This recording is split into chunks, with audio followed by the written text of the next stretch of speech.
Hai semuanya, apa kabar untuk di hari ini?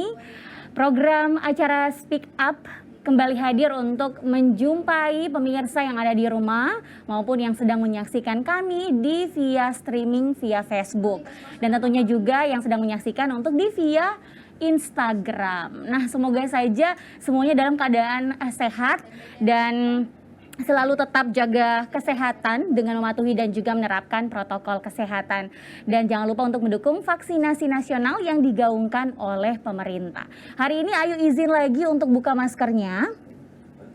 Karena alhamdulillah kita semua sudah divaksin dan sebelum acara ini juga berlangsung kita semua juga sudah melakukan rapid antigen. Dan tentunya untuk di sore hari ini seperti biasa kita live di jam 3 sampai dengan jam 4 sore. Jadi buat yang sedang lagi di jalan mungkin ya tidak sempat menyaksikan di layar TV, boleh langsung saja buka live streaming via Facebook dan juga via Instagram TVRI Stasiun Sulawesi Tenggara. Nah, spesialnya hari ini, di sore hari ini kita akan berbincang-bincang dengan pelaku yang ada di dunia buku gitu ya.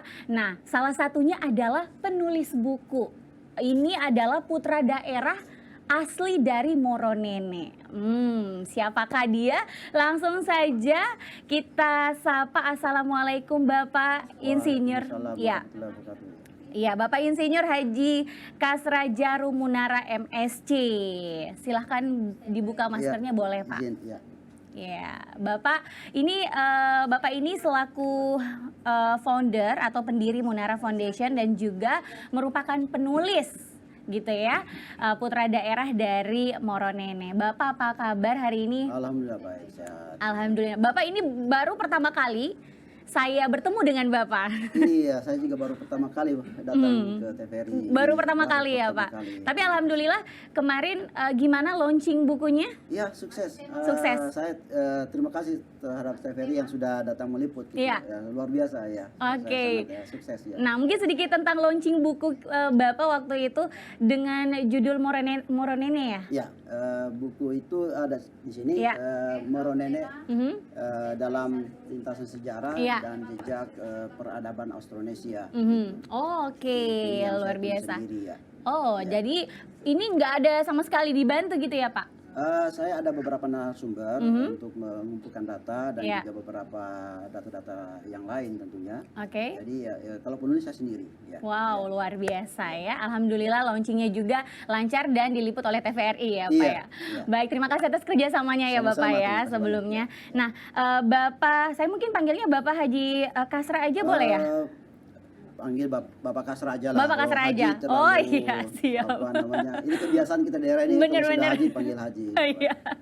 Pak Kasra. Iya. Emang asli Moronene? Iya, kalau bapak saya asli Moronene, ibu saya asli Bugis. Oh gitu. Iya. Jadi gado-gado ya Pak ya? Gado-gado ya. Oke. Nah, Bapak mungkin bisa dijelaskan dulu atau diceritakan dulu nih, dan mungkin pemirsa yang ada di rumah juga pengen tahu yang sedang menyaksikan gitu ya, untuk lebih dekat lagi dengan Bapak Kasra. Biografi Bapak sebenarnya seperti apa sih Pak? Bisa ceritakan dulu. Iya baik.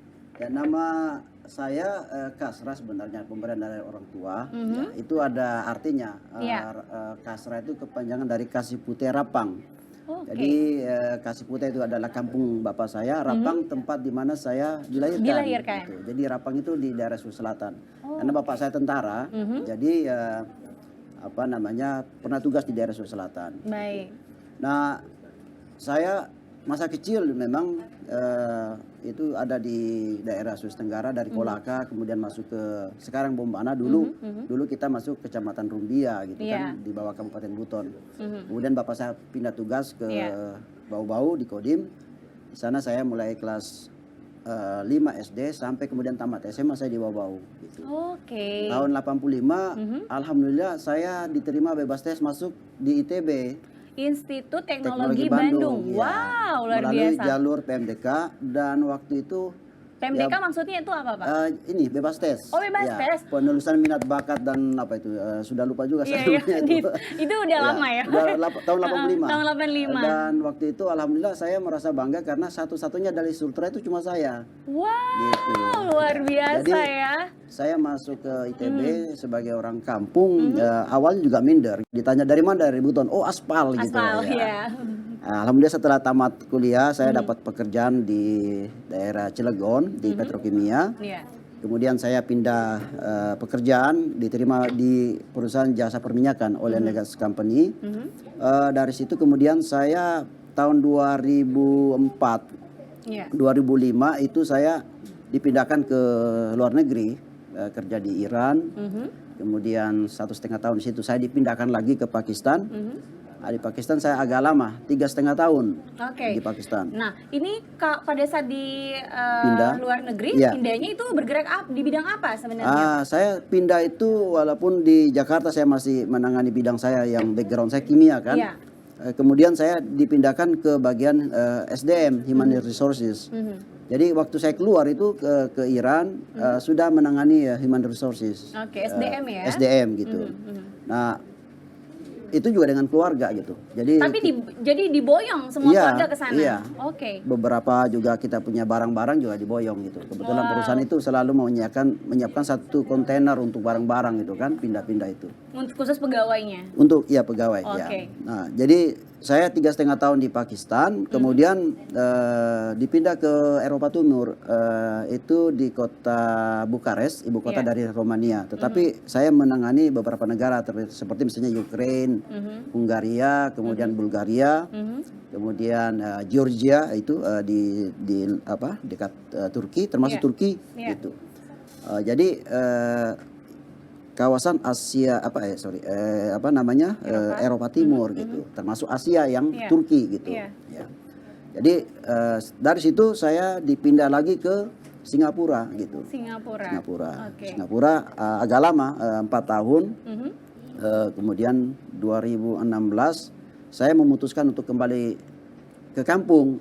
Saya fokus dengan kegiatan-kegiatan sosial kemasyarakatan, maka saya juga bentuk Munara Foundation waktu itu. Gitu. Oke, jadi sempat resign gitu ya dari... Saya minta pensiun dini gitu. Pensiun dini. Padahal gitu. kalau dipikir gajinya pasti banyak dong. Iya, waktu itu sebenarnya sih lumayan ya, artinya sebagai ekspatriat ya. Betul, Jadi ada orang mengira kita keluar negeri itu kita sebagai TKI gitu. Konotasinya kan ya pekerja buruh gitu kan. Saya sebagai manajer di luar gitu kan, dengan status sebagai ekspatriat. Jadi fasilitas seperti yang didapatkan oleh orang-orang Barat di sana saya juga dapatkan sama gitu. Oke, Bapak waktu pertama kali resign itu, Ya. apakah tidak berpikir panjang? Maksudnya bukan resign pensiun dini, tidak berpikir panjang untuk masa depan Bapak gitu? Iya, ya lumayan sih. Tahajud juga, kemudian diskusi dengan keluarga. Awalnya juga mereka kaget gitu, shock lah gitu kan. Ngapain balik ke kampung gitu kan, ke Jakarta. Sudah enak nih kita keliling-keliling dunia. Hanya kan saya lihat begini, semakin jauh kita meninggalkan keluarga, keluarga kan bukan cuma keluarga kita dengan istri, tapi kan ada orang tua ini, ya kan, ada keluarga-keluarga yang lain. Selama 12 tahun di luar, kami jarang pulang gitu kan. Gitu. Jadi hubungan emosional juga agak berkurang. Nah, anak-anak saya pun juga tidak begitu mengenal siapa-siapa sepupunya yang ada dari bapaknya kan. Jadi mereka akhirnya pada setuju lah gitu. Walaupun ya kita juga berdebat lah gitu kan. Betul. Penuh dinamika gitu ya, Pak. Saya bilang ini sudah cukup lah kita di luar. Berarti sudah cukup savingnya dong ya? Kebetulan kalau di perusahaan saya tempat kerja tuh ada pensiun lah, ada dana pensiun gitu. Jadi kalaupun tidak bekerja ada dana pensiun gitu, bisa hidup dari situ. Alhamdulillah bisa hidup. Oke, jadi pada tahun berapa Bapak injak tanah air kembali dan ke kampung halaman? 2016 itu. 2016. Ya, walaupun saya ya sering juga misalnya setiap tahun balik gitu kan. Tapi itu ya momen-momen tertentu, lebaran atau ada saudara yang kawin gitu kan. Ya, karena jauh ya, kalau kita misalnya di Romania itu harus kita terbang ke Turki dulu, Istanbul, baru Istanbul ke Jakarta gitu kan. bisa sampai 18 jam kita harus berjalan gitu kan. Oke, Ya, baik. jadi Nah, jarang pulang gitu. Ya. pelajaran apa yang didapat pada saat Bapak bekerja di luar negeri dan Bapak bisa aplikasikan di tanah air, tepatnya di tempat Iya. kelahiran Bapak? Saya melihat pengalaman saya selama ini kuncinya itu keuletan gitu. Kita Iya. harus kerja keras dan harus bisa menunjukkan kinerja yang bagus gitu. Iya. Tentunya perusahaan-perusahaan ini kan tidak mau memberikan kesempatan karir yang bagus kepada orang yang tidak punya prestasi gitu. Betul. Jadi saya dipindah-pindahkan ini karena memang saya buktikan bahwa saya mampu gitu. Nah, salah satu yang saya dapatkan itu ya kita harus bisa komunikasi dengan baik gitu. Komunikasi, apalagi komunikasi dalam bahasa asing gitu kan. Iya. Dalam Berarti bahasa Bapak menguasai dong? ya alhamdulillah Iya. kalau kerja di perusahaan multinasional harus bisa bahasa asing gitu. Oke. Bahkan ada beberapa bahasa, misalnya bahasa Iran, bahasa Iya. Farsi, saya juga bisa sedikit-sedikit gitu kan. Wow, luar biasa. Belajar Urdu sedikit gitu Iya. kan. Belajar bahasa-bahasa apa Perancis yang sifatnya ya bisa bergaul Iya. sedikit lah. Tapi tidak fluent gitu kan, Oke. tidak lancar. Tapi kalau bahasa Inggris wajib, nggak bisa Iya. tidak gitu. Nah, komunikasi ini penting karena bagaimana kita menyampaikan kita punya gagasan, Iya, pendapat. pendapat, kalau kita nggak bisa bentuk struktur kalimat yang bisa dipahami dengan mudah. Di bahasa Indonesia saja kita kan perlu itu, apalagi di bahasa Inggris. Oke. Nah, bahasa Inggris biasanya kita tantangannya itu kan banyak istilah yang kita harus kuasai sehingga ketika kita sampaikan orang-orang yang mendengarkan kita itu dia paham gitu kan. Ada beberapa kata yang kita bisa tukar-tukar supaya Iya. kelihatan kita kelihatan lebih pintar Iya, gitu iya, kan. iya. Walaupun sebenarnya artinya sama aja gitu. Betul. Ya. Oke. Ya. Baik, berarti memang keuletan dan juga komunikasi. Komunikasi ya, itu harus, itu Oke. mandatory gitu. Ya. Oke, Ya. baik. Nah, Bapak kan hadir di tanah air, di tempat kelahiran Bapak, katanya juga sebagai founder dari Munara Foundation Betul. atau pendiri dari Munara Ya. Foundation. Ya. Bisa dijelaskan dulu, Munara ini apa artinya? Oke. Jadi Munara ini nama kakek saya sebenarnya Oh, gitu. Saya di Moronene dulu sebelum merdeka kita ini kan dulu ada kerajaan-kerajaan, Iya. ya kan. Salah satunya yang ada di Sulawesi Tenggara ini kan ada yang namanya Kerajaan Buton, kemudian ada Kesultanan Buton. Di wilayah Moronene yang suku Moronene juga ada kerajaan-kerajaan juga gitu. Nah, bapak saya itu anaknya daripada Raja Moronene waktu itu. Oke. Yang bernama Mokole Munara. Iya. Gitu. Karena saya kagum dengan apa yang saya baca tentang beliau, kagum dengan apa yang dia pernah lakukan buat dia punya daerah gitu kan. Maka saya tambahkan Munara itu, walaupun bapak saya tidak memberikan nama itu sebenarnya Iya. gitu. Jadi saya pakai itulah sebagai gagasan untuk memberikan nama yayasan yang saya bentuk gitu. Karena nama ini cukup populer dulu gitu. Familiar gitu ada ya. di beberapa literatur gitu, termasuk literatur Belanda terutama. Iya. Munara itu ada gitu. Walaupun di luar ternyata di daerah Pakistan nama Munara juga ada gitu kan. Iya. Bahkan di Jawa Barat itu di mana dekatnya puncak itu ada namanya Gunung Munara. Gitu. Jadi saya jadi tahu, jadi namanya sebenarnya cukup banyak ditahu, tapi walaupun penggunanya beda-beda dong artinya gitu kan. Nah, salah satu juga Sultan Buton itu Opitayi Munara. Mungkin bapaknya Pak Munara ini saya punya kakek dulu, kakek buyut. Mungkin mau ambil namanya dari Kesultanan Buton itu gitu. Opitayi Munara gitu kan. Iya. Salah satu Sultan Buton itu. Jadi Munara itulah yang saya pakai sebagai nama gitu. Nah, Munara Foundation, Yayasan Munara gitu. Gitu. Tahun 2015 sudah ada kita gerakan, tetapi secara resmi terdaftar di Kemenkumham itu 2016. 2016. Secara resmi gitu Secara ya. resmi. Jadi awalnya itu sebenarnya begini, saya kenapa bentuk. Jadi saya kembali ke daerah, Iya. saya lihat banyak sekali masyarakat yang perlu kita bantu. Dan mereka juga ingin dibantu gitu kan. Iya.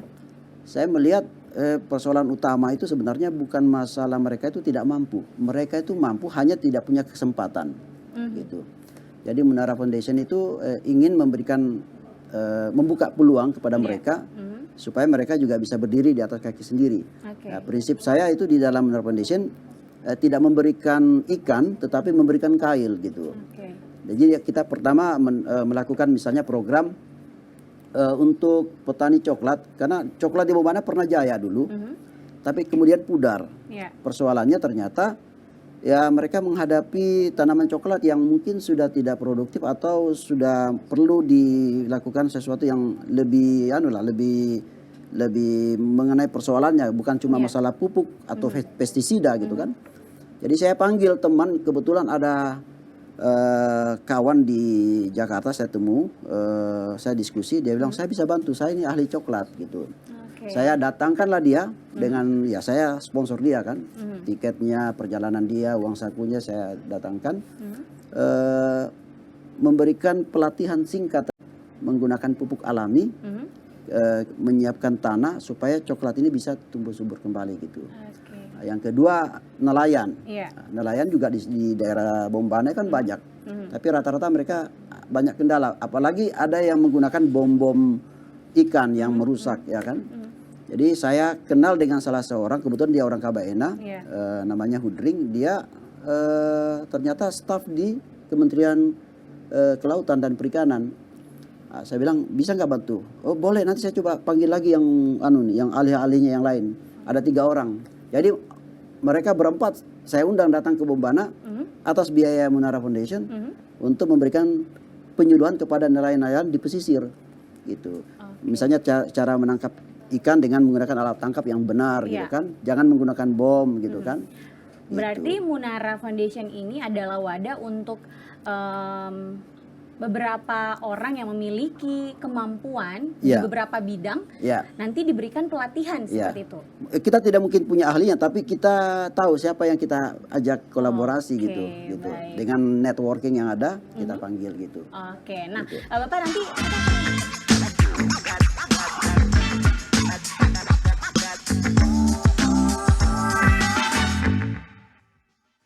ya, balik lagi di Speak Up, bicara terus terang, dan tentunya masih dengan tema tulisan untuk tanah kelahiran dari seorang penulis asli putra daerah Moronene, yaitu Bapak Kasra. Itu kan tadi kita sudah ngebahas tentang biografi sedikit, perjalanan karir Bapak yang dari lulus dari ITB, terus kerja di luar negeri dan kembali lagi untuk apa ya? Untuk bisa memperkenalkan lebih luas lagi tentang Moronene lewat tulisan Bapak. Nah, Munara Foundation juga ini sangat luar biasa fungsi dan juga manfaatnya hadir di Sulawesi Tenggara pada tahun 2016 gitu ya Pak ya. Nah Pak, kalau kita berbicara tentang tema yaitu tulisan untuk tanah kelahiran. Nah, Bapak ini memang cita-citanya dari kecil itu adalah seorang penulis kah atau gimana? Iya, saya dulu karena bapak saya tentara itu ingin jadi tentara. Bapak juga mau ikut jadi tentara? Bahkan waktu di ITB dulu ada tawaran beasiswa Milsuk ya, militer sukarela. Waktu sudah tahun ketiga, saya ikut tes itu. Ya, apalagi saya lihat ada senior saya yang sudah berhasil datang ke kampus atau kita ketemu di asrama udah pakai baju seragam gagah banget gitu kan. Dan dulu sudah menjadi mirip dengan akabri. Betul. Jadi letnan gitu kan. Bapak saya kan cuma sersan satu bengkok kuning itu. Ya kan? Jadi saya ingin mungkin karena juga saya ingin ngerjain bapak saya dalam tanda kutip, saya pulang bapak saya suruh hormat gitu kan, karena saya letnan gitu kan. Jadi mungkin tidak direstui oleh Yang Maha Kuasa, akhirnya tidak lulus saya kan. Gitu. Tapi oke lah, ada hikmahnya. Nah, cita-cita saya yang kedua itu sebenarnya saya ingin jadi arsitek gitu. Arsitek. Ya. Jadi waktu saya pilih jurusan yang saya pilih itu untuk masuk PMDK yang tahun 1985. Pilihan pertama saya itu sebenarnya arsitek di ITS. Ya, tapi kemudian pilihan kedua ya kimia ITB gitu kan. Nah, itu yang diterima. Itu yang diterima. Pilihan tapi kedua. Saya juga senang kimia, senang fisika gitu kan, yang sifatnya sains gitu kan. Ya saya terima aja dan itu menjadi tantangan gitu. Oke, berarti Bapak dulu waktu zaman sekolah SMA, SMP dan kuliah itu orangnya pasti pintar, cerdas deh. Kalau dari SD, SMP sampai SMA juara kelas lah. Wih, luar biasa. Cuma Wajar ya waktu Pak itu ya? memang saya sempat tidak diterima di SMA 1 Bau-Bau, Mhm. dan itu banyak teman yang heran. Jadi saya harus cari sekolah swasta SMA PGRI. Oke. Gitu. Tapi Guru justru ya Pak? jadi PGRI itu Persatuan Guru Republik Guru, Indonesia. oke. Mereka buat sekolah. Oke. Itu sekolah swasta. Tetapi kita sekolahnya join dengan SMA 1 Bau-Bau waktu itu. Mhm. Nah, jadi justru SMA PGRI bisa meloloskan Menerima. satu siswanya ke ITB. Yang SMA 1 tidak ada gitu. Nah, Widih. itu yang saya merasa bangga. Suatu kebanggaan bahwa, ya Pak gitu, ya? ya. Wow. Jadi kalau masalah tidak pintar juga lah, cuma ya karena saya mungkin rajin belajar gitu. Semuanya sebenarnya masalah rajin saja gitu. Oke, nah kalau Bapak bisa terjun ke apa ya, menjadi penulis itu awal mulanya ceritanya seperti apa tuh Pak? Karena saya Iya. itu rada-rada bingung dari Iya. kimia, terus Iya. SDM kerjaannya, Iya. terus Munara Foundation sebagai founder, apa? Iya founder dan pendiri, ya. juga penulis ini Iya. tentang budaya. Betul, Itu bisa diceritakan dulu nih Pak. Jadi gini, saya senang membaca gitu. Ketika membaca buku, majalah, artikel Iya. di koran gitu kan, saya sering juga belajar bagaimana wartawan atau penulis ini kok bisa buat alur cerita yang bagus gitu kan. Iya. Dan sering saya mencoba juga. Waktu di kampus juga saya aktif titip tulisan di apa tuh majalah Mading? dinding gitu kan, atau ada Oke. semacam majalah yang sifatnya 3 bulan sekali gitu kan. Iya. Tapi tulisannya tidak jauh dari yang ilmu gitu kan, Iya. bukan yang sosial kemasyarakatan. Nah, waktu saya kerja di perusahaan yang saya bekerja di oil and gas ini, Iya. saya beberapa kali ditugaskan untuk membuat manual buku peraturan perusahaan dari nol. Contoh misalnya waktu saya di Iran, Iya. di negara orang, saya harus membuat peraturan perusahaan untuk orang-orang yang ada di sana. Iya. Berat loh itu karena Iya, betul. saya harus belajar juga sedikit dia punya undang-undang ketenagakerjaan, kemudian Aturan-aturan, aturan yang lain gitu iya. kan, supaya ini perusahaan ini tidak melanggar kan. Iya. Di Romania juga sama, saya Yang harus disuruh bikin orang Indonesia ya Pak? orang Indonesia lagi. Jadi Iya. jadi kalau kemampuan mengarang ada, jadi ada Oh, semacam apa ya, bakat gitu kan. Nah, awalnya sih sebenarnya sebelum jadi buku ini Iya. saya rajin menulis di Facebook Oh, gitu. oke. Tapi per topik gitu kan. Segala hal, misalnya kebijakan pemerintah juga saya ulas Iya. ya. Saya sering posting di Sutra Watch itu. Jadi saya berpikir kalau saya tulis tentang Moronen ini lepas-lepas gitu kan, tidak terangkum dalam satu buku, tidak ada kesimpulan yang bisa diambil nanti sama yang baca gitu Iya, kan. betul. Jadi saya coba, kalau gitu saya coba tulis saja. Tapi kemudian menulis sejarah dan budaya ini kan tidak gampang. Jadi Iya. saya harus banyak baca dulu literatur, kemudian saya jadikan sebagai pembukaan daripada sebelum masuk kepada intinya gitu. Jadi di sini ada tentang migrasi manusia. Iya. Saya harus menjadi seorang antropolog karbitan gitu kan. Tapi saya baca banyak tulisan, saya rangkum dan rata-rata tulisan ini memang dalam bahasa Inggris. Oh tulisan ini Bahasa Pak? Inggris banyak, enggak yang saya yang gunakan. yang dulu-dulu, Gitu. oke. Kemudian saya harus translate ke bahasa Indonesia Oh, yang bahasa gampang Indonesia. dipahami. Iya. Nah, ada buku juga yang sudah pernah ditulis satu tentang Moronene, itu Pak Rekson. Iya. Cuma ketika saya baca, itu ada beberapa yang kesannya lompat-lompat kita. Jadi Iya. apa sih intinya gitu kan? Gitu. Iya, iya. Tidak sistematis Tidak gitu sistematis, ya Pak? kurang ya, bukan Iya, tidak, tapi kurang Oke. sistematis. Nah, jadi saya coba recapture informasi di situ, saya tambahkan lagi, saya wawancara tokoh-tokoh adat, tokoh budaya, baru saya kasih ininya lah semacam big picture-nya apa gitu kan, supaya orang lihat, oh ini ternyata begini gitu. Misalnya contoh sejarah perjalanan nenek moyang orang Moronene itu mulai dari Tiongkok Selatan sampai di Bombana hari ini Iya, seperti apa iya, sih, lewat iya. mana, Iya. gitu kan? Apakah dari Ambon, dari Maluku atau dari Buton menyeberang, kan masih meraba-raba gitu. Iya. Nah itu. Jadi memang banyak yang digandeng ini ya Pak ya? banyak yang saya harus rangkum dalam satu. Makanya bukunya tebal ini terus terang ini. Ada berapa halaman ini, Pak? Semuanya sih itu 464 Oke. halaman. Dan saya memang jadi begini, buku ini Iya. sedikit promosi nggak apa-apa ya. Iya, nggak apa-apa, Jadi Pak. buku ini Iya. saya sengaja bikin sedikit lebih istimewa dibanding yang buku-buku yang pernah ada. Jadi kertasnya pun kertas majalah, matte paper 120 gram. Jadi agak tebal. Jadi ini sekelas majalah. Kemudian Iya. dia full color. Iya, betul. Nah, bisa dilihat ya ini Ya, ya. karena saya orang yang berprinsip bahwa picture itu atau gambar itu bercerita. Dan juga ini menarik juga sih Ya. Pak. Ya, karena kalau misalnya dengan kata-kata, kadang kita butuh satu halaman penuh. Betul. Satu gambar mungkin sudah bisa menjelaskan satu kalimat itu. Wow. Nah, banyak gambar-gambar tempo dulu yang kalau dilihat kan, oh ya, jadi gampang membayangkan. Jadi makanya buku ini agak berat, hampir 1 kilo ini. Tapi kemudian ya saya nggak apa-apa lah, yang penting saya akan jadikan ini sebagai mahakarya bagi saya gitu. Orang menilai masih kurang nggak apa-apa, yang penting saya sudah deliver gitu kan, sudah buat sesuatu gitu. Setidaknya sudah ini ya, sudah melakukan gitu ya. Daripada kita hanya bilang di situ aja. Misalnya ya prihatin ya kok orang Morone seperti itu ya, atau sekedar teori. Kenapa nggak begitu? Tapi hanya talk only kan, jadi tidak ada action gitu. Jadi kayak NATO gitu kan. Nah, saya nggak usah banyak diskusi lah, ada kemampuan lakukan gitu. Wow. Nah, Moronene ini apa sebenarnya pesan yang ingin disampaikan dari buku pertama yang Bapak tulis ini? Jadi Moronene ini kan dikenal sebagian orang bahwa suku tertua di Sultra. Iya. Nah, jadi pendatang pertama yang mendiami Jazirah Sulawesi Tenggara gitu kan. Kemudian kaya dengan seni budaya, ya, kaya dengan istilahnya kearifan lokal. Ada ilmu-ilmu pengetahuan tradisional yang hari ini sebenarnya kalau kita lihat ya masih banyak dilakukan, cuma tidak diketahui orang banyak. Misalnya perbintangan, menanam kapan, dulu kan tidak ada kalender. Mereka melihat bintang. Penampakan bulan di langit, kemudian melakukan kegiatan pertanian gitu kan. Sama dengan suku-suku yang juga ada di Indonesia sebenarnya.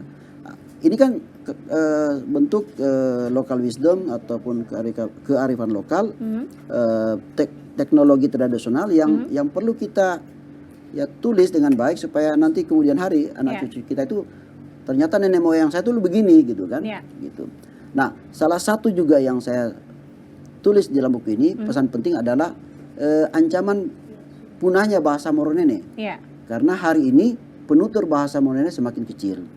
Anak-anak muda Moronene yang betul-betul orang Moronene, lahir dari rahim Moronene, tapi tidak mau menggunakan bahasa Moronene atau malas mempelajari bahasa Moronene. Nah, ada kecenderungan akan punah. Apalagi beberapa istilah-istilah yang ada di masyarakat pada waktu masa lalu itu, misalnya contoh ya, alat panen, ani-ani yang kita sebut ani-ani kan. Kalau di daerah saya Moronene namanya pongkotu. Karena sudah tidak lagi ditemukan ini pongkotu, otomatis bahasa ini hilang. Karena sudah tidak pernah ada gitu.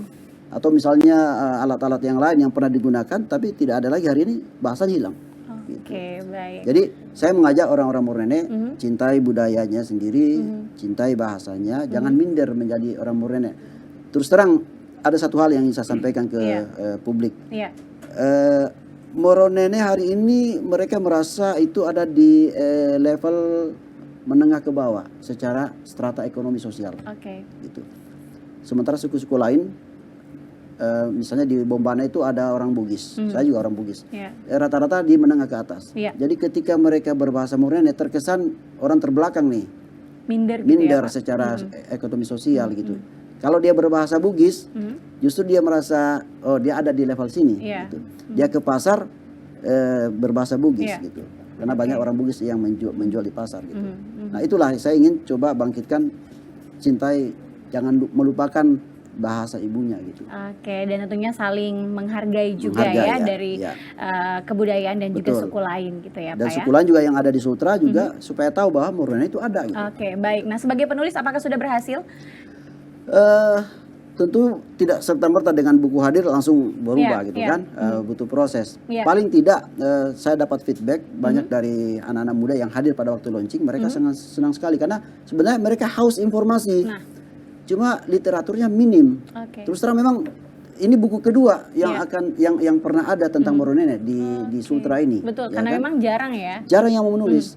Nah, sepupu-sepupu tokoh-tokoh adat yang hari ini ada sudah pada tua banget gitu kan. Mereka sudah nggak bisa menulis. Jadi sayang kalau ketika mereka kemudian misalnya meninggal kan, hilang satu. Tidak pernah ada yang coba mengcopy dia Iya. punya isi kepala Iya. ke dalam sebuah buku gitu, atau mentransfer kepada anaknya misalnya kan. Baik. Nah, tentunya kita berharap juga dengan hadirnya buku ini gitu ya, sebagai Bapak, sebagai penulis kita masih nungguin juga nih ya, Ya. untuk buku-buku selanjutnya dengan judul-judul yang Iya. berbeda gitu ya, Kalau Pak. yang berikutnya sebenarnya saya tidak akan menulis buku dulu, Oke. walaupun saya sudah siapkan buku tentang perjalanan saya di 33 negara. Itu Wow. sudah saya ini. Jadi judulnya sudah Oke. ada, Jelajah Anak Wonua. Jadi Wih. penjelajahan anak kampung ceritanya gitu kan. Baik, nanti kita 33 negara itu. Oke, Ya. nanti kita bahas juga ya Ya, Pak setelah pesan-pesan yang berikut ini. Jadi tetaplah bersama kami di Speak Up, Bicara Terus Terang. Ya, masih di Speak Up Bicara Terus Terang dengan tema tulisan untuk tanah kelahiran. Dan tadi kan kita membahas seputar buku yang sudah dibuat oleh Bapak Kasra Jaro Munara, yaitu yang berjudul Moro Nene. Nah, ini dia. Ini dalam lingkaran lintasan sejarah dan juga jejak peradaban Austronesia gitu ya Bapak ya. Ini luar biasa bukunya, memang sangat berbeda dengan buku-buku yang lain dan sangat menarik untuk dibaca. Tapi sebelumnya nih Pak ya, kalau kita berbicara tentang ketertarikan gitu ya, ketertarikan generasi milenial kita untuk membaca, itu kan memang rada-rada kurang gitu ya Pak. Nah sebenarnya ada tidak Pak trik untuk Bapak sebagai penulis untuk bisa menarik menarik minat dan juga selera membaca khususnya buku? Ya. Jadi zaman sekarang kan ini zaman era digital yang serba instan kan. Betul. Informasi juga cepat sekali sampai. Nah, saya lihat tren yang ada di anak muda hari ini kan pinginnya yang singkat padat, kemudian sesuai dengan yang diharapkan informasinya. Jadi tentang tips-tips kehidupan gitu kan, tentang cepat kaya. Ya, pingin cepat kaya gitu Itu kan. nama memang sering sekali pingin kan cepat dapat pekerjaan, bagaimana itu supaya dia. bisa jalan-jalan keluar keluar gitu kan, negeri, keluar gitu. negeri gitu kan. Tanpa kerja keras gitu. Betul, kan. Pak. Ya, kita ini dulu generasi saya ini baby boomer lah istilahnya ini. Ini kita dilatih sebagai orang yang harus kerja dulu baru mau senang-senang gitu kan, berakit-rakit dahulu baru bersenang-senang kemudian. berenang kemudian ke tepian kan. Nah, ini saya sengaja buat menarik ini salah satunya tadi supaya anak muda ini dia tertarik baca gitu. Jadi dari judul sampul buku pun saya coba buat sedemikian menarik gitu kan. Gambar apa sih ini gitu kan? Ini ternyata kan gambarnya daerah Kabupaten Bombana, ada Pulau Kabaina di sini gitu kan.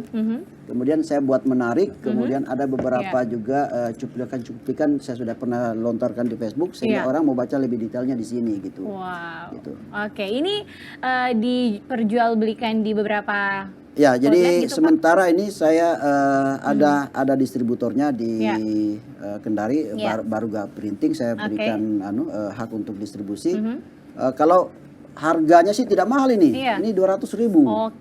Ya, kalau dilihat kualitasnya kata teman-teman sih, ini harusnya 300.000 mungkin. Saya bilang saya bukan komersil.